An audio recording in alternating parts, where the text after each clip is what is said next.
Did you know that in ancient Rome, like Plato, ancient Rome, there are still records you can see, because they were very good about keeping records, of court cases that were against both businesses and individuals for putting too much smoke into the air.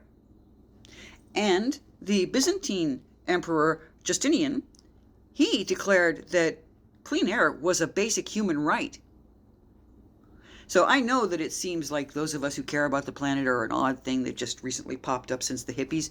No, we've been around since as long as humans have been doing things to screw up the planet.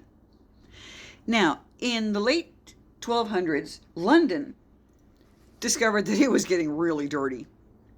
And gradually, as people who really aren't herd animals but insist on telling themselves they are started packing more and more, the price of firewood was going up as they decimated England's forests so that people could burn them and keep warm. Now, in 1306, because they were trying to figure out what was going on, was it just the wood burning? No, it was a thing they referred to as sea coal. Not too sure why they were calling it sea coal. The suspicion is because you literally could find it on the beach. Coal, at that point, was what they referred to for charcoal. So, what was it? Let me just double check. 1285, a commission was formed to try to find out why it is we're having trouble breathing in our city.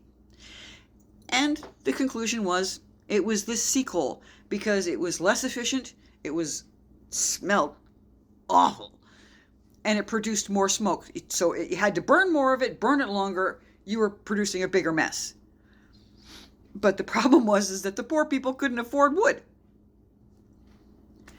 So, finally in 1306, the king set this ban. Now, that he threatened steep fines and bashing up furnaces if you did it, but none of that really happened, because the people who were breaking the rules, breaking the law to burn it, were probably just too poor that there was no point in finding them. What were you going to find them for? Oh, gee, I want that stool in the corner. Cough it up. That's not going to work. Nonetheless, government tried, and then government gave up. And I know there are people that love to say that Carter had no business telling United States citizens, don't turn up your heater, put on a sweater in the 70s, because there was an oil crisis. Well, you know what? We're back to having an oil crisis, and it's not that we don't have it. If anything, there's a glut. There's too much. And still, we've got disgusting Canada Alberta wanting to have a new pipeline that isn't needed. We've got everybody drooling over Venezuela and their reserves. Again, I will point out to you, the scientists have said that whatever is in the ground has to stay in the ground if we want a chance of surviving what we're doing. I don't see them stopping, do you? I'm told I'm optimistic.